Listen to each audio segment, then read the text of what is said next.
feel like more of a man than most women have ever made me feel. Ronnie really makes you believe in yourself. Ronnie's slogan is, do your best and then take a big rest.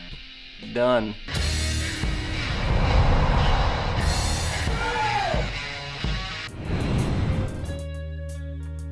My girlfriend said she wasn't turned on to me anymore. She said I wasn't warm and cuddly enough. And then she left me for a comic book writer. Tone it up. Now control drop into your face. I used to go about my day spending tens, even hundreds of calories doing just regular daily activities like lying down, brushing my teeth, reading a book. Now with the Slob 90X program, I can do these things in a lazy, almost catatonic way. SLOB stands for slow, lazy, ordinary body. In just 90 days, I can help you become a computer nerd, a party animal, or just a plain old lovable slob.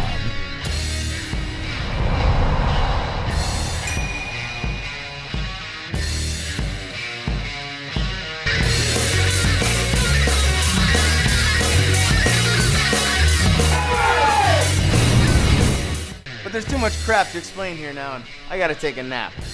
So get yours today, and we'll send you the entire Slob 90X 12 DVD set, plus 4 bonus DVDs.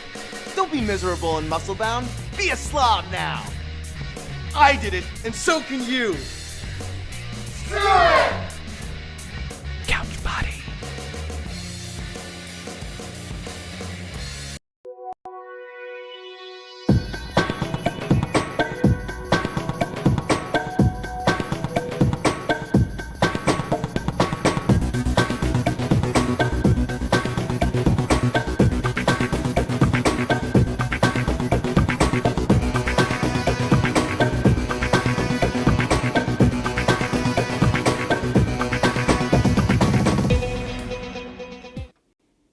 All right, everybody. Joel Marshall here. This is Lunch Therapy Interview Friday. We got the Sharks behind us. We got the Stronger Choices happening next to me here. That is, of course, Adam Lieblein's show at the Improv that I will be going to. Kamala, Ginny, my relatives, my brother-in-law, Robert Lopez is in town. He's going to be coming. Hopefully Guignol and Katie are going to be coming. It's going to be exciting. 9 p.m. Howard Aronin is in the show. And so is Adam Lieblein, who happens to be our commercial agent as well as being a comedian. Mike Knox is here. Thanks, Mike Knox, for recommending our guest today, Victoria Arnstein, which I'm really excited to have her on. We're having some technical difficulties, and Boney is working it out with her. Maybe we're gonna have to bring her on through Zoom. I don't know. Let's try Zoom. This is extenuating circumstances. Now you're gonna see me hosting the show and trying to get the guest on any way possible. We don't know if it's gonna work. This is the fun part about having a live show, is all the stress. It can be stressful. Howard, I'm so excited to see you on Sunday night, March 3rd, 9 p.m., Stronger Choices. Cool thing about it is Adam does these shows and then he invites casting directors too. So for all of you actors out there that want to hang out with casting directors and laugh loads, this is the show for you. This is the show for you. If you want to show those casting directors how you can laugh, this is how I would do it if I was on the set and I was hired to laugh. That would be it. So I don't know what's happening here, but I'm going to breathe. We're going to breathe. And we're going to look at some chipmunks. So take a look at these chipmunks here. Mike says you're doing great. Yeah, I'm doing pretty well, except that I don't have my guest yet. And y'all know that. You know how that goes. I'm winging it. We have never not had the guest show up, so we're going to handle this. It is going to be handled in the fashion that is appropriate to a show that has been on for 4 years now. And we have never missed a day. Never missed an interview Friday. No, I don't know. We probably have. But not very many, let me tell you. I'm sending her the Zoom now. And while I do that, you get to look at this marvelous chipmunk here. He's got nuts in his mouth. Todd Lee knows what that's all about. He puts his own nuts in his mouth. I don't know what I'm talking about. Howard, yes, cannot wait. Cannot wait. Let's get into the show. And then we'll bring. I'm gonna get myself a modem. I'm gonna get myself a modem. I'm gonna get myself a modem. I'm gonna get myself a modem. I'm gonna get myself a modem. I'm gonna get myself a modem.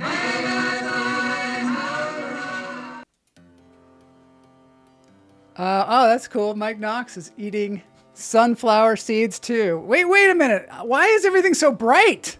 I can't figure it out. What's going on here? Boney, knock that off. Just come on. Let's get serious. We got to get serious about this show here. Okay, there we go. I want to thank everybody who's a Patreon of the show. So happy to have y'all supporting the show. Mike Knox, Jay Patterson, Pam Palmieri, Neil Phillip, Seth Word, Mary Marks. If anybody wants to become a Patreon, we would love to have you. Patreon.com/Joel Marshall. It really helps the show. Todd Lee says he's used to having nuts on his chin. Interesting.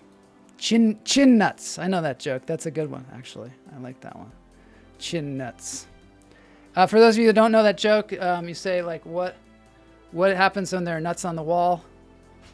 Walnuts. And then you lead somebody down that path, and eventually you say, chin nuts. And that's, I don't know. I'm not going to go into it. That's not this kind of show. We're going to get the healing vibrations going.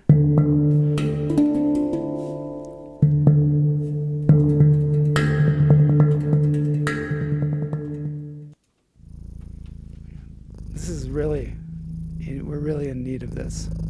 Healing vibrations, the sound bowl. I have my guest on Zoom right now. She's like there and at the ready. She sees me. There was a time in my life when I felt I see her, so we're going to be okay. We're going to be okay. I had horrible thoughts about myself. Just listen to the purring for a bit. But through it all, I had a constant companion. One who never left my side. My beautiful cat, Perseus. When I felt unworthy of love and affection, he was always there, cuddling me, purring, holding me. They say cats purr can lower your blood pressure, but I know it can heal incredible wounds. My wounds have now largely healed, and I want to share this healing sound with all of you. Tonight, with his loving purr and these healing vibrations, may you too find healing. Sleep well, Vibe Tribe.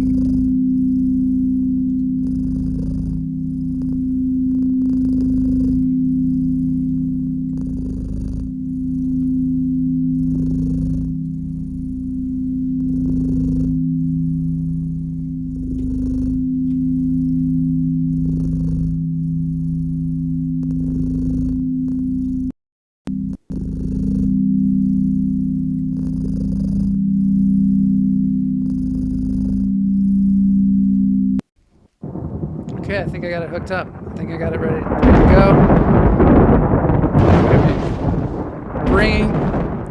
Bringing on Victoria soon.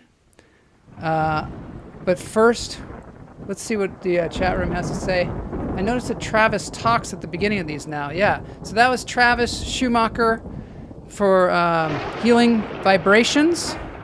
Healing Vibrations is a channel on YouTube where you can listen to sound bowls and chimes and gongs and all kinds of things. Behind me, there's a storm of brewing because we got Vicky coming on. And Vicky, I like to call her Vicky, even though I don't know if she likes to be called Vicky, but perhaps Victoria. Let's listen to some hand pan.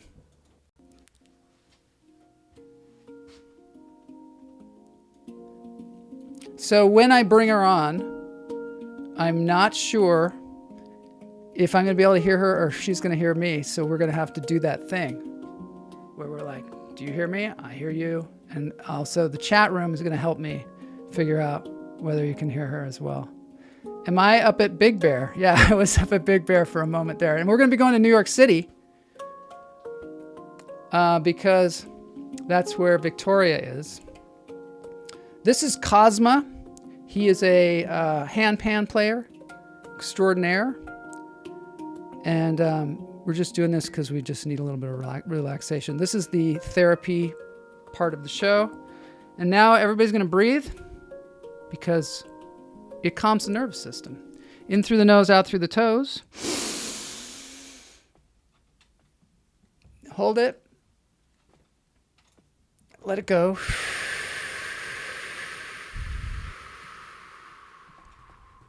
Vicky can join me too. In through the nose, out through the toes. Breathing is good for everybody. Hold it. And let it go.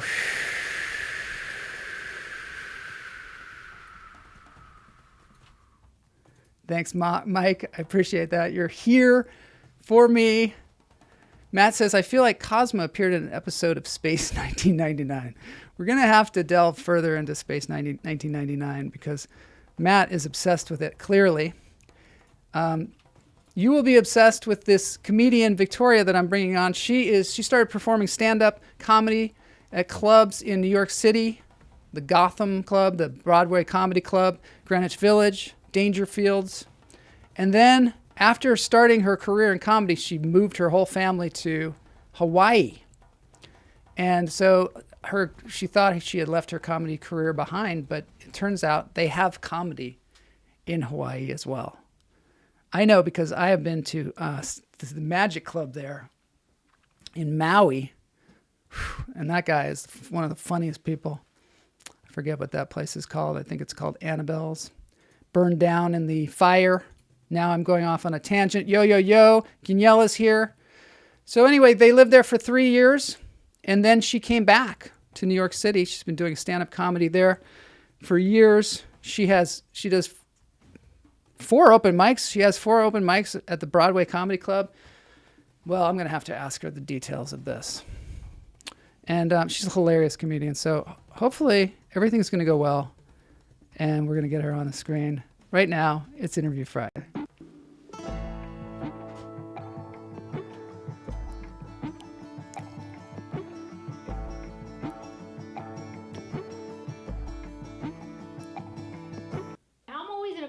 I'm in a bad mood right now. I don't know why. I don't know what it is. It's hormones because I'm in menopause. I don't know. Some guy told me, I thought you were past menopause. In the front row. He was short, fat, and bald. I said, get up, sir. Show everybody what you look like. I said, you're a dick. He was from UK. I thought he was polite, but no, he was a mean dick. Anyway, we can take our bad mood anywhere. We can't take our bad mood anywhere, but we can take it here on the stage, and you guys would actually like it. The worst mood I'm in. You guys like that shit. You know, comedians love to have a shitty life. We get jealous of each other. Yeah, I have a comedian friend. She is fucking, her life is a wreck. She's like, my husband beats me. I'm suicidal. I'm like, God damn it, what do I have? I need something.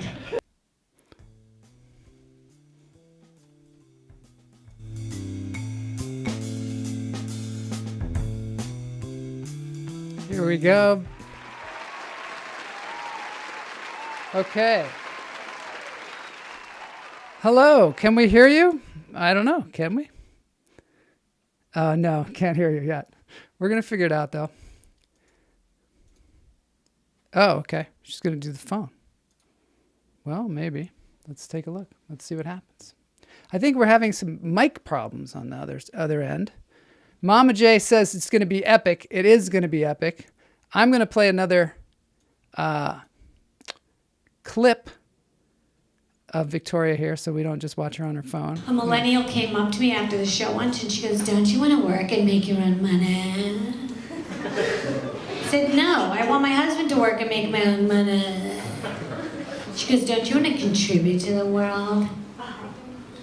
I said, "What do you do?" She goes, "I'm a cake decorator." I said, "Oh, so you contribute to obesity and diabetes?" I got 3 kids in the back at the same time and no one died. You know how hard that is when I'm fixing a dirty martini and they're screaming, "Ma, don't drown me, don't drown me." All right, I'm here. This should be interesting. Okay, I'm going to now play something for y'all. Just 1 minute while we work this out.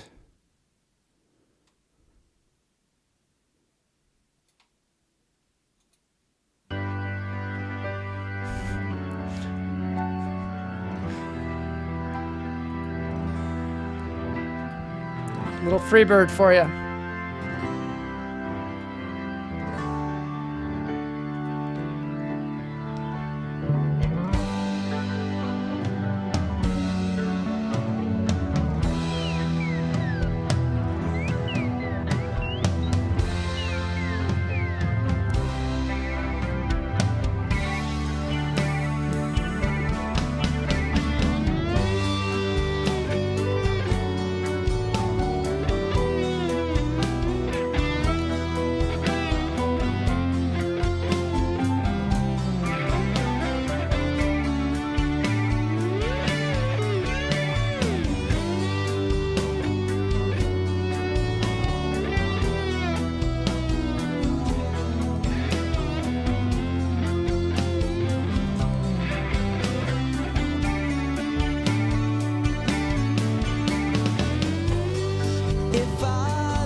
Okay.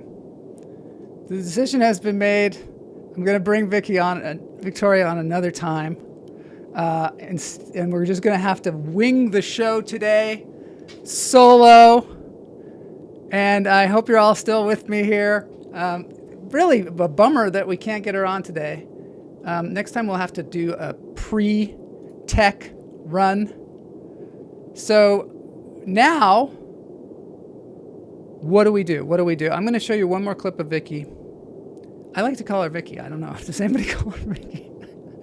Jenny was on Victoria's show at the Broadway Comedy Club. I know. And you know what? When I got this guest, I thought to myself, here's a guest that Jenny doesn't know. You know, that's kind of my goal. Like, let's find somebody that Jenny Sykes doesn't know. And you know what? I failed again. Danielle says, fuck yeah. Do I hear a cat purring? I know. There were some cats purring. That was super fun. Don't you like to see me like just squirm and just try and figure out like what's going to happen with this show and how can I entertain these people? And first thing I'm going to do is I'm going to show you there's a thing called Schmidt Ocean. This is a total left turn, by the way. There's a thing called Schmidt Ocean, and it's the guy from Google, Eric Schmidt. He started, here I have a guest. Hi there. Special surprise appearance. Oh, it's great to see you. Hi, everybody. I was just showing them, you know Schmidt, have you ever heard of Schmidt Oceanography? No. It's a thing that they do that they go down way deep in the ocean with robots. Whoa. And they show, look at stuff on the ocean floor. And recently, they went down. Look at this. They went down there and they found. This is very recent. It almost looks like the galaxy too, though. You got to see this guy. So they go down deep into the ocean, so far down that they found 100 new fish and organisms that live in the ocean. I know. Is it like the one with the thing that comes out of his head and lights in front Well, of him? they knew about that guy. I don't know what that guy's called, but look at this guy. He looks like he doesn't even look real, right? That's so cool. See, that looks like the galaxy. Yeah, you know, it's interesting because in the sea, it looks like space. And in space, it looks like space. Yeah. Yeah. Space is scary. Janelle says hi. Hi, Ganelle. Thanks for coming in here and I can't wait to see Howie on Sunday. Oh, I'm so looking forward to that. Is our Ganelle and Mulva coming? I don't know. We're going to have to ask them. Ganelle, Mulva, are you coming? Who else is coming? Is My Todd brother's Lee coming. Todd Lee says off the Chilean coast. Yes, they're off the Chilean coast. Thank you for those details. Look at that thing. Look at that cool. thing. Look at that crazy octopus. And look at that. The hits just keep coming. Wow. This is fun. Look at that thing. That's weird. It's incredible. Have you ever gone in a submarine? I know, and after that weird thing where everybody got crushed or blown up, I'm not going in one either. That kind of gave that was terrifying. Submersibles a bad name. Yeah, no, not interested. Yeah. Let's see what Mike Knox says. Careful, Cam's gonna want to fish. My brother Rex and I. Sad? Oh, Rex Sykes is coming on Sunday too. Oh, goody. We're gonna like rule the place. You know what's sad, Ganelle, is that we had 2 fish in our pond. They were very beautiful. They were becoming koi. They were goldfish, and then the raccoons ate them. Well, this is what happened. Is we were like, I went down there and I looked and I saw like there were no fish in there. Oh no, that was the turtle. The turtle. So Kamala got a turtle. Oh, so bad. We were like, oh, we're going to get him and we're going to name him and he's going to be a new pet and he's going to live outside and this is going to be really cool. And it cost like $100, right? Yeah, and he had a little floating rock. So she went out there and she put him in the pond and then was looking at him and he was like, seemed to be acclimating to the pond. And then she went back out there. She had to go in and then she went back out there and then he was gone. Immediately. And, you know, turtles, they're not like super fast. I don't think we should look like that. That's ugly. Please stop. Oh, we're not in there. That's not us. Okay, good. Now I have to show them what that is, though. Okay, because it doesn't look nice. Yeah, see, I only have the eyes. It's weird. weird. I don't have those eyeballs. Have the eyes, yeah. Okay, well. So anyway, turtle's gone. We're like, wonder where that turtle is. I thought, wow, it's escaped. It's having a great life. It's running wild and free, eating, bugs or eating. What do they eat? They eat insects. Insects. And they eat plants. But then our pool guy. They don't eat these porcupines. Look at that! These are porcupines at the Oregon Zoo. Oh. So wait, I gotta end the story. The story is the pool guy. We're like, hey, cool, nice have you seen a turtle guy down there? And he said, super nice guy. He said that the shell, just the shell, was floating in the pool. Yeah. So the raccoons had turtle soup. Mike Knox said he went on a submarine at Disneyland. Have you been on that one? No. That one's pretty. I hate Disneyland. You know that. I know, but it doesn't mean you haven't been there. I won't. Here's Victoria. She's here on her phone. She's here. We'll bring her in. You think we can bring her in? Let's see. I don't know. Okay. She's here on her phone. Is she going to call? Yeah. I'm not. How are you here on your phone? I think she's just texting Maybe on Zoom? her phone. Oh, that's good. Oh yeah. She's here. She's on her phone. She's watching. I was so excited to have you on, Victoria. We're just going to have you on like next Friday or something. I think Friday is actually a possibility. If you're still up for it, we'll do like a little tech run. Turtles eat grass? Turtles eat grapes. Oh, grapes. Oh, I can't see. That's from the Turtles eat famous... grapes. Everybody eats grapes. Jason Edelman said ran off to the turtle farm. Yeah, in the sky. That's so sad. For anybody that, speaking of that kind of thing, that has not watched the last episode of Jon Stewart's new show on Comedy Central. Oh my God, so good. At the end of the episode, he talks about his dog who had 3 legs, who he got at a shelter, a no-kill shelter in New York City. He loved that dog so much, and the dog died. Well, he had it for years and years and years. Yeah, but it's very, very moving. Very, very, very moving. I highly recommend that you check that out. That's super good. Yeah. What is that? This is porcupine. Oh. This is the Oregon Zoo. Oh, look at him. What's he eating? What is he? People are afraid of porcupines because they think that they're going to like throw their quills at them. But it turns out they don't throw quills at all. It says, "Can I join here? Wife's a Bitch podcast." Hey, Wife's a Bitch podcast. Of course you can join here. In fact, you could become a Patreon at patreon.com/Joel Marshall. I think they want to join in here, though, no? Oh, join in through Add to the broadcast, it says. Oh, I don't know. Oh, that just, I don't know. Maybe we should get Boney over here. I don't know. But it would be cool if we could. It's not like Instagram. We can't. How do you want to get Boney? Victoria, I wish that I could get you on here. I really do. I just can't. How about this? How about you try that link? Here's what we do. Try the link that I sent you, the eCam link, on your phone. And then I think you could show up. So just click on that link and we'll see what happens. That would be really fun if we could finally get you on the show. Yes. That Wife's a Bitch podcast. I like the name of your podcast. We got to get you on. I think it's a mission. Just try it on your phone because people have been on the show from the phone many times. And I don't think it'll block your microphone. So that would be cool. I'm on another YouTube account. She's on another YouTube. YouTube. Look at that guy. Look at that guy. Just use What's that guy? I'm going to send you. Sleepy Beavers. Oh. I'm going to send that link to you in Messenger. Oh, my God. Oh. No. Oh. Instagram. What's happened? I'm going to send her the link in Instagram. Oh. Okay, let's give it a try. Oh. What's he eating? Hold on just a sec. What's Sorry. that guy eating? Looks that like a guy's garlic. eating.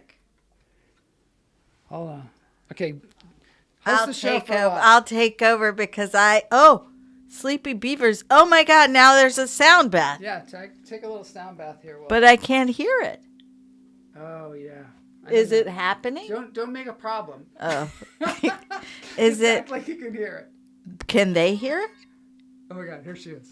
I hear you. Do you hear me? Yes. Yes. Yes. Oh, then I don't need a headset. Hi. Hi. How are you? Can you hear Okay, me? I can hear her through your head. All right. Okay, I'll right. leave then, I All guess. right. Thanks so much for helping me out. I appreciate it. That was very kind of you. Victoria, It's you're pretty so low. pretty. Okay. You're mine. Okay. Yeah, it's just because I'm not in here. Right here. Thank you. Bye. All right. Finally. Finally. Victoria Arnstein on the show. Wow, we did it. We achieved it. Wow. Mama J believed in us the whole time. Yes. So thanks so much for struggling to get onto the show and persevering, because that is what we do in show business. Is it not true? Yeah. So so great to have you on.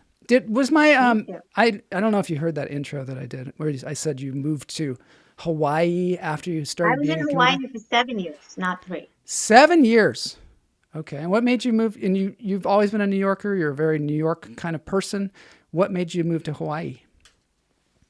Well, it was the snow was really getting to me, and the weather was perfect, and everybody really didn't live near me where I was in Westchester. And my mother moved to Israel. She married a man. She moved to Israel. My other siblings live in Brooklyn, and I was in Westchester. So I was like, well, if my husband travels a lot, I might as well just enjoy where I'm going to be. And we went there a lot for races. He went for an Ironman competition and then for an ultra marathon. And that's when I fell in love with Oahu. So I can't ignore the fact that your husband has a channel called The Fruitarian and is this incredible athlete.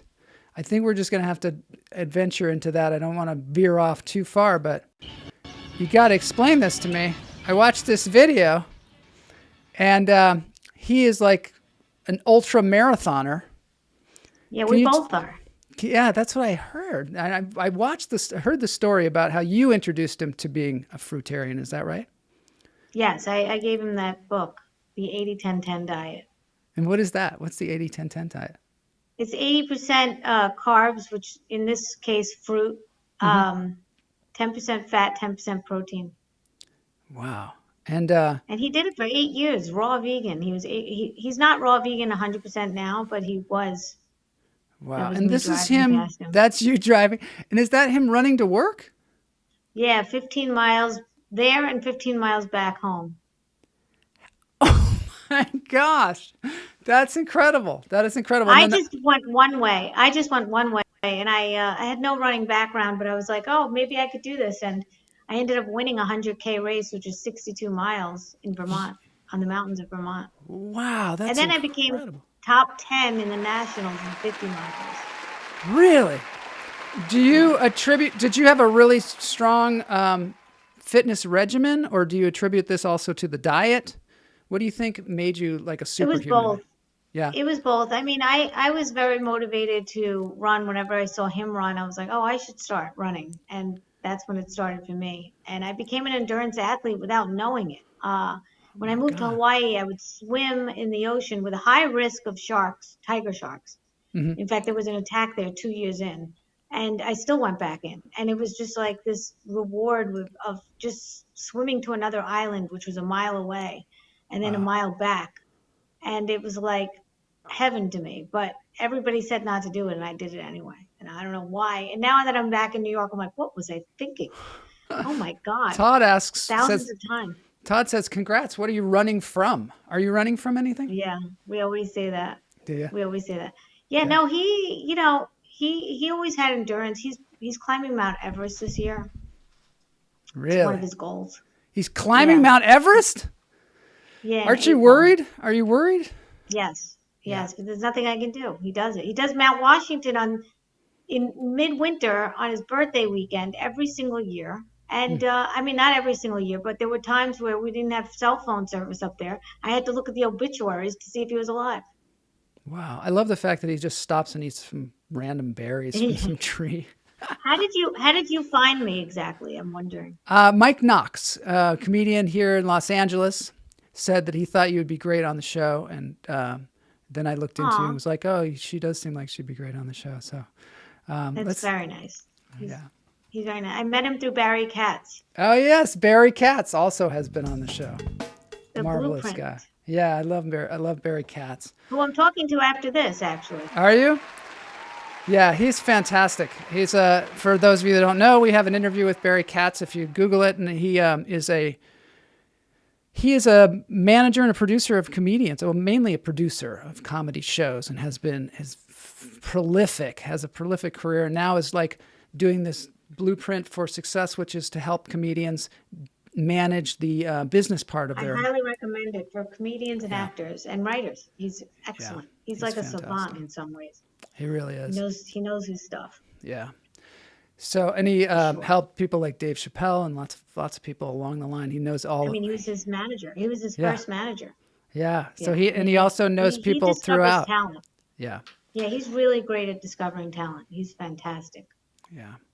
So, how about you though? How did you become a comedian? What sparked this whole thing? I always wanted to when I'm from a small community and in Brooklyn, a Sephardic Jewish community, and never in my wildest dreams would I think of going. I mean, I was an actor. I was doing community plays and stuff. Oh, like you that. were, yeah. I'm a singer. I'm an actor. The stage didn't frighten me. I wasn't frightened by the stage, but when I saw, the early days of Star Search and HBO specials with, I'm going back years and years because I'm 54 next week. And, I watched like Howie Mandel. I'm like, wow, how do they do that? I would love to do that. And I squashed it down. I used to go to comedy clubs on dates, and then I was starting to go alone after work and just sit in the back and laugh with my curly fries and a drink. And I was like, how do they do this? I would love to do this. But then I never had the guts. And at that time, in the 80s and 90s, there was like 2 a.m. you had to do comedy, like after the shows were over. And I was like, I live in Brooklyn. I'm not going to go to the city and do that. No way. And I thought that because I would do comedy, nobody would marry me. That was my goal, was to get married. And so I said, nobody's going to marry somebody that's outright on stage talking about her life. There's no way. So my mom is more, conservative that way. She would die of embarrassment. So I squashed the whole idea. 15 years into my marriage, 3 kids later, my husband, who's not from my community, he's Jewish, but he's not from my community. He was like, why don't you just stand up? You'd be really good at that. I'm like, really? And I looked up, schools online and whatever. I went to Gotham and I did it. And at the graduation show, I went up for the first time in front of about 200 people, and it didn't go badly, you know. And I wrote jokes 2 days beforehand. I didn't really learn anything in the school, but 2 days beforehand, I was like, let me just talk about what happened in the last week or two, you know, at the airport and on a cruise, whatever. And I got off the stage, and my husband texted me, well, you didn't suck. I was like, thanks. We had a fight right beforehand. He didn't even want to go. He was like so embarrassed. Like, what if you suck? I'm like, I don't even care. He cared more than I did. And then Yeah. when I got off the stage, this guy he was a very tall guy. I didn't recognize him. He was going on stage right after me and never saw him in the class. He says, is that your first time on stage? I said, yeah, could you tell? So he says, no, you're a natural. You should continue doing this. Wow. And he gets on stage and he's crushing. I'm like, who is this Really? guy? So I asked someone, they said it's Jim Gaffigan. Oh my gosh. Oh, it's great. I didn't know who it was, but he told me I was a natural. And then I got to see him this year, and I met him at a memorial to somebody, and I told him that he told me that. And after that, I became a comedian. Wow. And who were your teachers in the beginning? It was like more like there was a teacher at Gotham, Corey Kahaney, and then there was coaches that I used, like Steve Marshall and all these people that I used for coaching. I prefer coaching than a class. A class to me is like, you could do it once, but that's about it. It's like an open mic, and you know, you're learning from people that are not experienced. So I don't know. I didn't love the class, but I do like one-on-one coaches. I still work with coaches. Barry's one of them. Yeah. Now you And said I have a coach for different things, you know? Yeah, I think that's a really good way to go. You know, and a lot of times people don't talk about this, like actors and comedians and things, that they have coaches that they go to for particular things. I mean, I have definitely acting coaches and comedy coaches, and then also accent coaches, like for specific things that you can Are you go a to. comedian?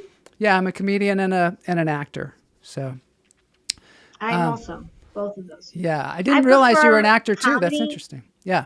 Yeah, I know. I prefer comedy over acting because I feel like the script is not mine, and you know, I'm just more of I want instant gratification, you know, and I Yeah. want to know what you think right away, like that. I prefer theater over movies too, you know. Yeah, I'm a because it's thespian so immediate. that It's way. so immediate. Yeah. Did you train as an actor at some point? Yes, I went to HB Studios. I went to oh my God, acting management. I went to voice lessons with Adrian Angel, who was Bernadette Peters' voice instructor. I was headed to Broadway. I was going to do Les Miserables. Yeah.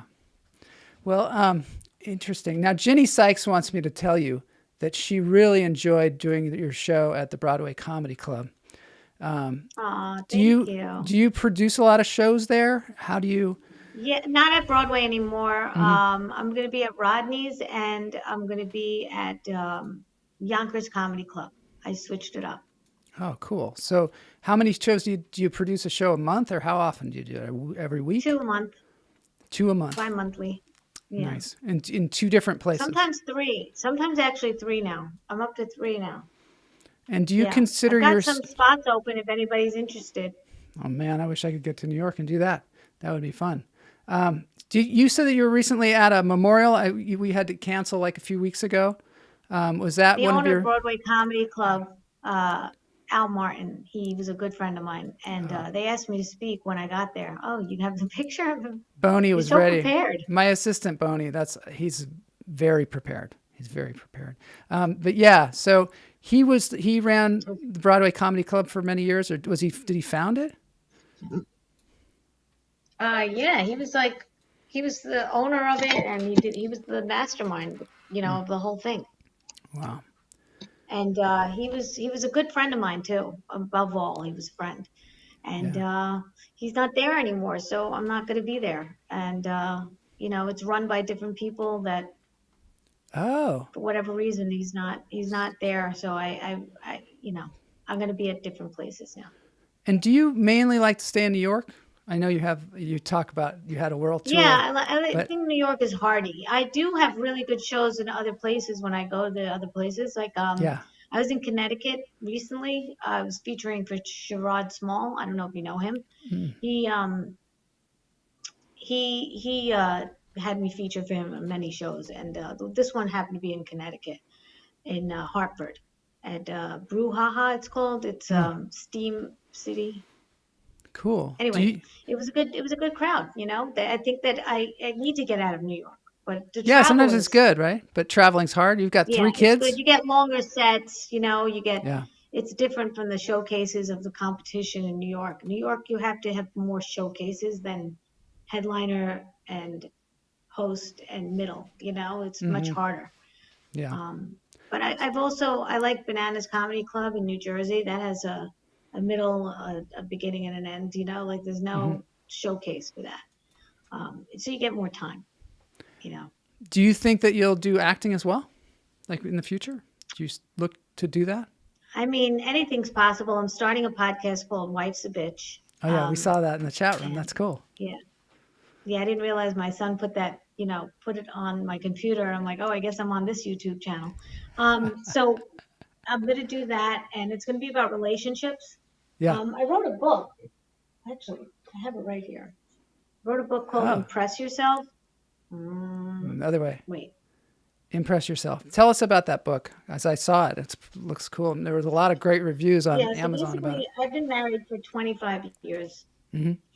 And in between, we were separated. And I talk about the highs and lows of marriage and health and fitness. I was very into fitness. I was very into health. And, the things that made me feel good about myself were taking care of myself fully. And my best days have been when I really liked myself first and I did things for myself. And it's not selfish. It's really, if you don't have a full cup, you can't give anything. If you don't have the oxygen mask on first, your kid's not going to make it. So you have to really take care of yourself first. And so I wrote the, the 8 pillars of health, which is like sleep and sunshine and all the stuff that people they take it for granted. But you realize you have to get outdoors every day. You have to have certain, even if it's not every single day, it has to be during the week. You can't just go, for days without certain things and weeks without certain things. You have to get them all in. It's kind of like checklist, Yeah. And that's what helped me get through. I was very, very sad because my husband wanted to break up. And then, it's in the book. You can read about it if you want. It's really good stuff. But yeah, we'll put a link in the very, show very notes big for that trials book. and Yeah. Well, we went through trials and tribulations and stuff like that. And we were broke at one point, and it was very hard in the marriage. He's 7 years younger than I am. So there was like a lot of differences in that way. But now we're better than ever. So the book really does come full circle. And my life comes full circle. So I have experience to know what it is that, makes relationships tick. I also dated in that time that I was separated. So I can tell you firsthand what it's like to date at my age at that, at that particular setting in my life. You know what I mean? Like there's I wasn't on Tinder before that. It was 25 years ago. There was no Tinder. Now I make jokes about it on stage, but here's a fun tip for women. If you don't work for about 20 years, your husband has to pay for both lawyers. That's why we're still together. You have it's funny because on stage, you have a very particular point of view and a very particular kind of character that you play. Would you say that's a character, or would you say that's you? Way as a kid, I wasn't that way. I'm that way now. Where I'm like, just get married, just, everything. Well, I was always like, get married. I always said that. But now I'm saying marry someone wealthy. I married someone for love. It was stupid. I married him when he was broke. But you know what? I played the long game. But if you could do a better job than I could, I can't think of a better career. I can't. Yeah, it's funny because you're very practical about that, and it seems almost like you're living in the 50s or something. Do you feel like? And it's so simple. I know it's so simple, and yet everybody just missed the boat on that one. I'm like, what do you think? You're being progressive with feminism? It's not working. You don't even have your own sports anymore. It didn't work. You had a good run, ladies. It's time to do it my way again. Oh my God, you're gonna get some pushback there. That's for sure.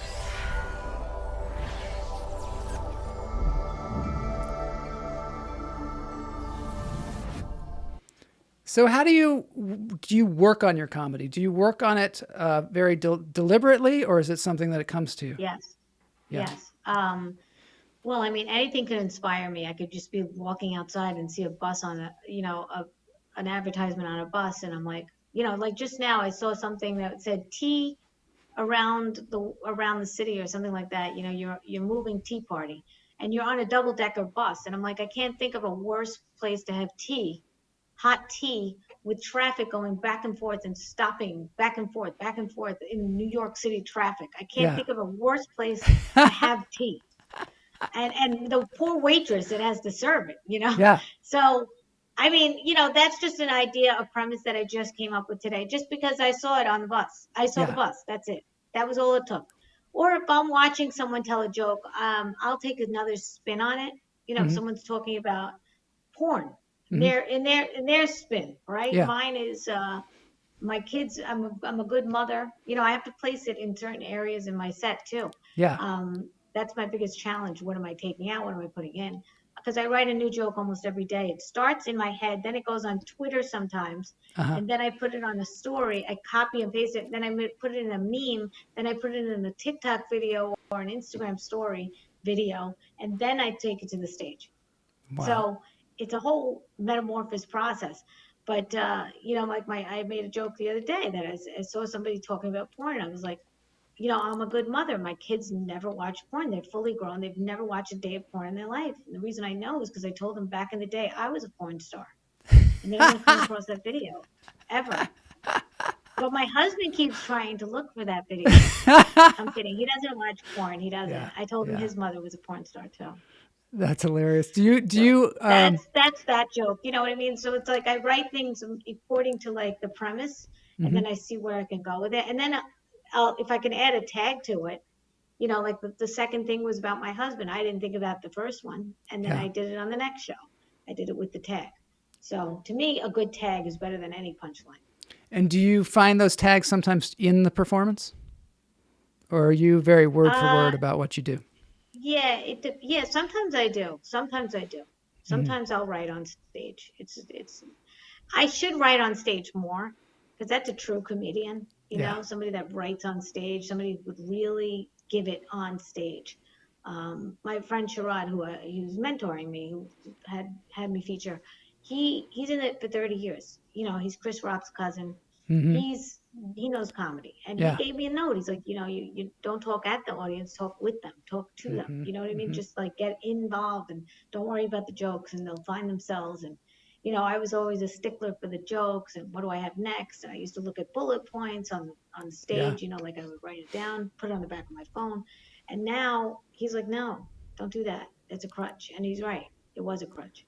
And I don't have any notes anymore. I just wing it, Are you ever afraid that you're going to repeat something? Always. Especially if I do 2 spots a night or 3 spots a night. I'm like, did I say that joke already? Right. It's frightening. It's frightening. One time I did repeat a joke, and I said, I'm just testing you. I said, no, I'm kidding. And then I said, no, I'm kidding. I really did forget. Yeah. That's what I said. I was very honest about it. I'm so honest that there was a recital in 3rd grade for violin. I was in a violin class. I didn't practice at all. 6 of us standing on stage in front of a whole auditorium. I put the bow and the violin down because I forgot the words. I forgot the notes. So I just put it down. And everybody was like, what are you doing? I get made fun of by my friends today. They go, what did you do? I go, I didn't know it. I wasn't going to fake it. You're very present though on stage. You do have a really great routine that you do, but you also, I noticed that you talk to people in the audience and you're really present with the audience. Do you think that that's something you've developed over time? Yes, I developed that over time. I did not do that in the beginning. In the beginning, it was like, just do your jokes, just memorize it, just remember what you have to do, and don't stray from the jokes. Memorize it like it's an audition. It was very, very limiting. Why wasn't I being myself? In fact, Barry, every time he talks to me, why aren't you bringing this on stage? Which is it's a conversation. Sometimes we don't realize that. To make a podcast. What's that? Sometimes we don't realize what the goal is. Yeah. we think it's being perfect, but it's not being perfect necessarily. No, It's the being opposite of present. that. Yeah, it's the All the opposite. fun happens when it's imperfect. Isn't Yeah. that the funny thing? Yeah. Yes, look professional. Yes, you have to make a good tape, but yes, also have those in between. That's why nothing beats live comedy. So when people are like, "Oh yeah, Netflix special," I'm like, "Well, I don't find anything special about Netflix. When I watch it, I'm looking at my phone half the time within a half hour. If Yeah. you're not completely making me laugh hysterically, if you're not there, it's not the same. There's so many nuances that happen in live comedy. I can't even stress that enough. It's like watching a play on TV. It's not the same. You have to be immersed inside a comedy club. And I believe that no comedy should be ever limited. I think there's a joke about everything. As long as you're not threatening someone's life, I really believe that there should be no boundaries like the Wild West. I really believe that. And I You do. feel so badly that everything became so strict and like, oh my God, clutch your pearls. It's like you don't even have pearls. You're as raunchy as it gets, but yet you can't watch someone else say something that offends you. I don't get offended. You could say whatever you want to me. That's also part of the reason why I wrote this book, because it's really impress yourself. Everything else falls into place after that. I promised myself I would never put even my husband before me. Nobody goes before me now. I'm completely for myself, and then I can help. Yeah. That's how you talk about lunch therapy. That's my therapy. I like Just, that a lot. Take care of myself. And it shows because I actually do take care of myself. I sleep more. I don't have to get up early for the kids anymore. I sleep a little later. That's what I do. And I'm not ashamed of it. I need the sleep. I'll do it. What am I impressing? Who else am I living for if I have to live with myself 24/7? I love I'm what with you're myself saying the about most. that. It makes total sense. And also that's Yeah, what you I'm with bring to myself your the work. most. And that's what you bring to your Yeah. work. If you don't take care of yourself, then it's going to be a mess. And, and I can't understand how so many people have different types of jobs and does comedy. But then again, I probably couldn't do comedy if my husband didn't make money. yeah. But That's you what also I'm gonna do. raised 3 kids. Right, that was the work I did, so I'm retired. That's some if you serious think work. about it. Yeah. So you're just retired. Are you ever moving on to a Yeah. second career that has already been developing this whole time? Do you see yourself? What do you see? Okay. So you said the thing about And I'm glad I started late because I had no comedy before that. I didn't really live. it's true. I mean, it is true. I don't know what, a lot of times the, younger comedians, they're just developing their voice. And a lot of times they do a lot of crowd work because of that, fills Or they're the doing gap dating of, material that just like everybody else is doing. It's the Yeah. same dating, but my take on dating is very different because I was already married. I was separated. This is a good question here from Ginny Sykes. Does your joke change as a result of posting it online? Do you use comments as feedback? Wait, what? What? Does your joke change as a result of posting it online? Because you said that in your process, you'll post something online before you're even like putting it in your set. Yeah. Does it change? Sometimes- Yeah, sometimes it does. Sometimes I'll add things or I'll take it away or, and it depends where it is in the set, Yeah. Sometimes I have to place it or sometimes I'll forget. And then while I'm telling a joke, I'm like, oh my God, I forgot that joke. And let me do that one next. That's a Yeah. big, big problem in my set. Like, I'm like, oh no, I forgot to do that joke. Would you And now say I- that you have an act? You know how basically Seinfeld was talking to Mark Maron on the Mark Maron WTF show, and they got into a little thing about creating an hour or creating your hour set or your 30-minute set. And Seinfeld was like, I just have an act, and I'm always working with that act.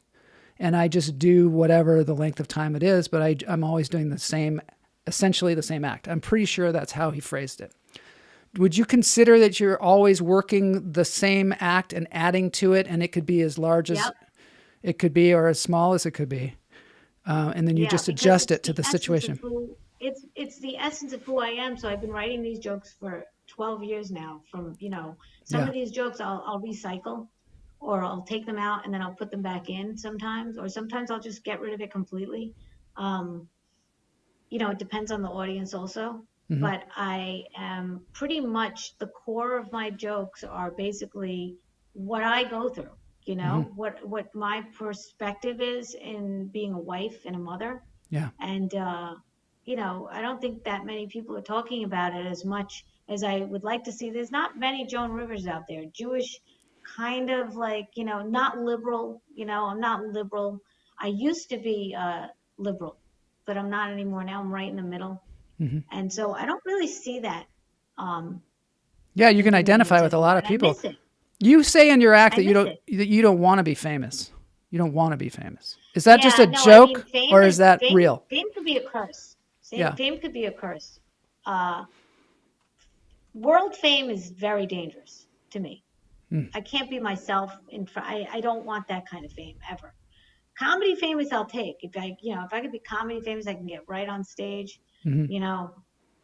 Most people aren't world famous if they're comics. Most comics, I mean. I'll say maybe there's a handful that are world famous. Kevin Hart, even if you talk about somebody a little bit under that, not everybody knows who they are. It's so true. that's a good thing about comedy. Yeah, it's true. But still, some of these people can fill Because like also a he whole crossed stadium. over to acting. So you know what I mean? Like even people with Netflix specials aren't that famous. Well, there's so many now. So many. Do you feel, let's see, Todd Lee says, I found that most East Coasters aren't easily offended. West Coasters are a different story, especially the passive-aggressive culture in the Pacific Northwest. He's from the Pacific Northwest, so he says that. Yeah, when I watch Curb Your Enthusiasm, I'm like, why do they think this is weird in LA? I mean, in New York, we would all do what he's doing. We'd all fake a heart attack. We'd all do whatever. We would do everything that Larry David's doing. I'm like, I am Larry David and a woman. Well, what about that? Do you think? I know a lot of people from my community are very funny, but they're just not on stage. You know what I mean? Like I just happen to be getting on stage. Yeah, and you bring yourself on stage. And in fact, on some of my shows, I say I get on stage. I'm like, yeah, I'm not even a comedian. My husband pays the owner of this club so I can get on stage. Yeah. But speaking of the owner of Broadway, Al Martin, may rest in peace. He told me I should definitely make a podcast, and he encouraged me. So when he died, one of the first things I said to myself, I guess I'm doing my podcast. And what is your mission statement with that podcast? What do you want to achieve with that podcast? Relationships, basically, and I want ticket sales. I want it to you know what I mean? I want it to translate into ticket sales and filling a room with my name, not just other people that I'm featuring for or whatever. I would like to headline myself, so that's the goal. Headline my own shows, theaters, arenas. Imagine. I like that. So, do you use social networking a lot, and you have a lot of followers? Yeah, that happened because my other account got banned, and then I had to get this other account, and then all of a sudden I had no shadow ban because they didn't really know I was new, so they encourage you to get more. They give you more followers right away. More. What was the term that you said? Shadow banned? What'd you say? Yeah, my other account was shadow banned. Anytime I said anything political that they didn't agree with, or anything that whatever it was, shadow about account. a vaccine, they would shadow ban my stories, and nobody really saw me. My mother didn't even see my posts. She's like, "Do you even post anymore?" I'm like, "That's crazy. I'm invisible." Yeah. It's happening again now. But in the beginning, when I started a new account, they encourage you to be on it more, so they'll expose you more, so you'll get more people to see you. And then people in India and like Sri Lanka, we have an office in Sri Lanka, and they started following me because some of them work for my husband. And now they started following me. Then people in India started following me, and I think I might even have bots on there, but I'm not going to complain. If anybody wants to write a comment, I don't care. Yeah, how could you even tell the difference? And also, I had a few clips go viral on mom videos, like mom sites. They liked my my stuff, so that also helped. That's good. It seems like you've really found your voice, and you've really found like the right people that connect with what you're doing. Did it take you a long time to find this voice? Not enough. Yeah, not enough. Did it take you a long time to find your voice? People talk about finding your voice. Did it take you a while? Did you go through some different I was kind of doing personas? a character in the beginning of a really spoiled bitch, and now I really became that spoiled bitch. I wasn't that girl before. I became her. I was doing it so much, I became her, and I like her now. I used to make fun of people of who I am now. I used to make fun of me. Yeah. You understand? When I was younger, I'm like, oh, I could marry for no money. I could da-da-da. Now I'm like Joan Rivers. I'm like, no. You're just owning it. You're just owning it, right? Over his head, you just freaking marry up. What? You're just owning that. It's like you're just owning I'm owning who it. you are.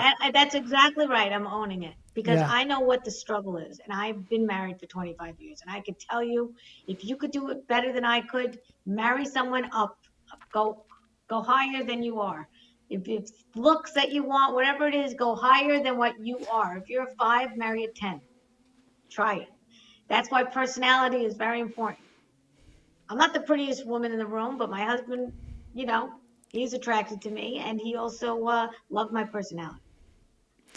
So I found that also comedy also, I noticed when I was single, I was like 25 years ago, I worked in a jewelry store, and every time I made a sale, it was when I was making them laugh.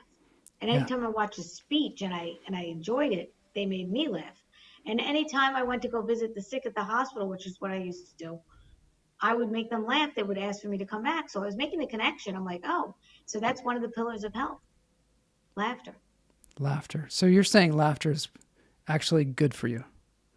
Like Yeah, I'm your a health. doctor. If it's the best medicine, I am. You're a doctor. I love that. All right. Well, we're going to have to end the show, unfortunately. It was so great having you on the show, and you bring such a different perspective. I really enjoy that, too, because a lot of times we have a lot of people that from the West Coast, and so it's great to have people from the East Coast especially. Would you say, have you done comedy in Los Angeles as well, in the West Coast? I did Flappers. I think I passed in Flappers. I'm not sure, though. I auditioned, and they made me sign some sort of contract that I was on, but I don't know if I passed or not. I haven't gone since 2020. So do you feel like that you... I was supposed to perform at the Comedy Store, but somebody else had a special there, and they had to bump our show. So. Oh, that's terrible. That's terrible. I know. Yeah. Well, you'll have to come out Maybe here. one day. Yeah. All right. So thanks so much for being on the show. Thanks for persevering through the whole thing. At the end, we play a song and we dance to it. I mean, you just can kind of move. This song is I'm going to just get into a different zone here.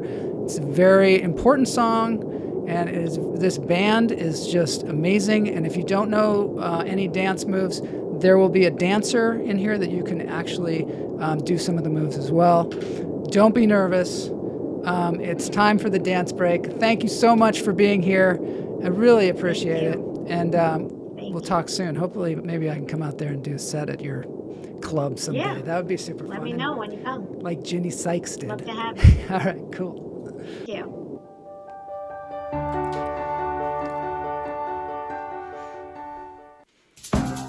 So here it is.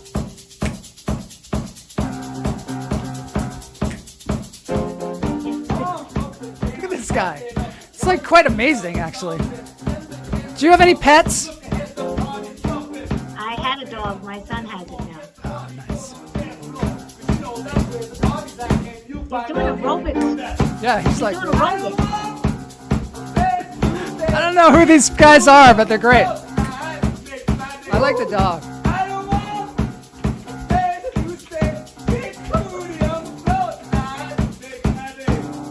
All right, I want to say thank you to all the hummingbirds out there who were in the chat room.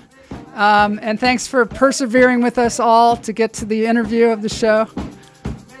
And that dog is great. All right, we'll see you all next week.